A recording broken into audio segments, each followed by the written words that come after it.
வணக்கம் நண்பர்களே, சமையல் தாயம்மாள் சேனலுக்கு உங்களை வரவேற்கிறேன். இன்றைக்கி நம்ம வாழைப்பூ வடை செய்ய போகிறோம். அதுக்கு தேவையான பொருட்கள் பார்ப்போம். வாழைப்பூ ஒன்று எடுத்திருக்கேன், அதை அரிஞ்சு வச்சுருக்கேன். கொஞ்சம் பெருசாக அரிஞ்சு வச்சுருக்கேன், ஏன்னா அரைக்க போகிறோம். அதனால் வெங்காயம் ஒரு 150 கிராம் எடுத்து அரிஞ்சு வச்சுருக்கேன்.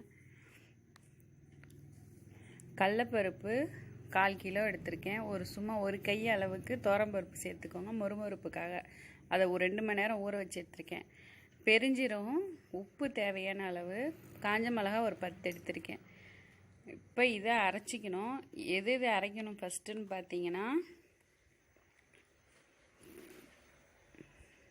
இது வாழைப்பூ சில பேருக்கு ஆய தெரியாது, அதை நான் ஆஞ்சி காட்டுறேன் பாருங்கள். இந்த நரம்புன்னு சொல்லுவாங்க, இதில் இருக்கும். அந்த நரம்பை மட்டும் எடுத்துட்டு இதை அரிஞ்சிக்கலாம். இதில் பார்த்தீங்கன்னா இந்த ஒர்க்கு பார்த்தீங்களா, அதான் இந்த தொப்புள்னு சொல்லுவாங்க, இந்த இடத்துல இருக்கும்.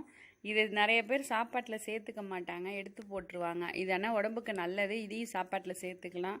இதில் போட விருப்பம் இல்லைன்னா தனியாக எடுத்து வச்சு அதை வத்தல் பண்ணிக்கலாம்.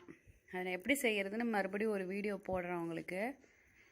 இப்போ இதெல்லாம் அரைச்சிக்கணும்னு பார்த்தீங்கன்னா, கடலைப்பருப்பு, பெருஞ்சீரகம், காஞ்ச மிளகா, உப்பு இதெல்லாம் ஒரு அடி அடிச்சிக்கணும் ஃபஸ்ட்டு, கொஞ்சம் கொரகொரப்பாக. அதுக்கப்புறம் லாஸ்ட்டாக வாழைப்பூவை போட்டு அரைச்சிக்கணும்.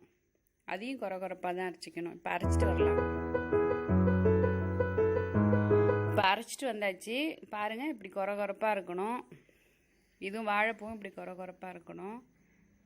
இதில் வெங்காயத்தை நம்ம அரிஞ்சு வச்ச வெங்காயத்தை சேர்த்துக்கலாம். சேர்த்து பிசைஞ்சு எடுத்துகிட்டு வரும்.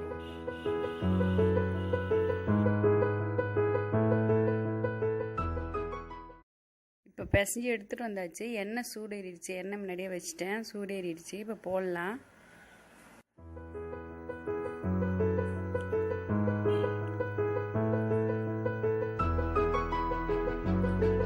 எல்லா வடையும் தட்டி இப்படியே போட்டுக்கலாம். நல்லா முறுமுறுன்னு ஆகும் வரைக்கும் போட்டு எடுத்துக்கலாம்.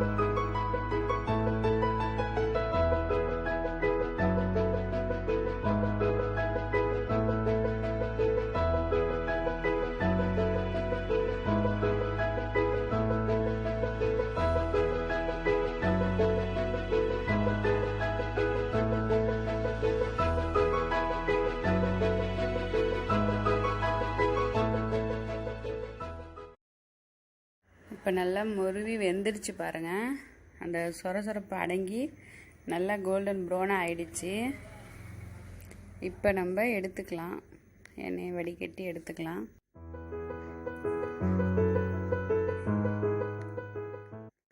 சில பிள்ளைங்களுக்கு வாழைப்பூ பிடிக்காது. இதுமாரி வாழைப்பூ வடைலாம் செஞ்சு கொடுத்தா நல்லா சாப்பிடுவாங்க. இது குழந்தைங்களுக்கு செஞ்சு கொடுங்க. எப்படி இருந்ததுன்னு சொல்லி கமெண்ட்டில் சொல்லுங்கள். எப்படி செஞ்சீங்கன்னு சொல்லி கமெண்ட்டில் சொல்லுங்கள். எங்கள் சேனல் உங்களுக்கு பிடிச்சிருந்தா லைக் பண்ணுங்கள், ஷேர் பண்ணுங்கள், ஃப்ரெண்ட்ஸுக்கெலாம் ஷேர் பண்ணி விடுங்க. எங்கள் சேனலில் சப்போர்ட் பண்ணுங்கள். பெல் பட்டன் அழுத்த மறந்துடாதீங்க. நன்றி, வணக்கம்.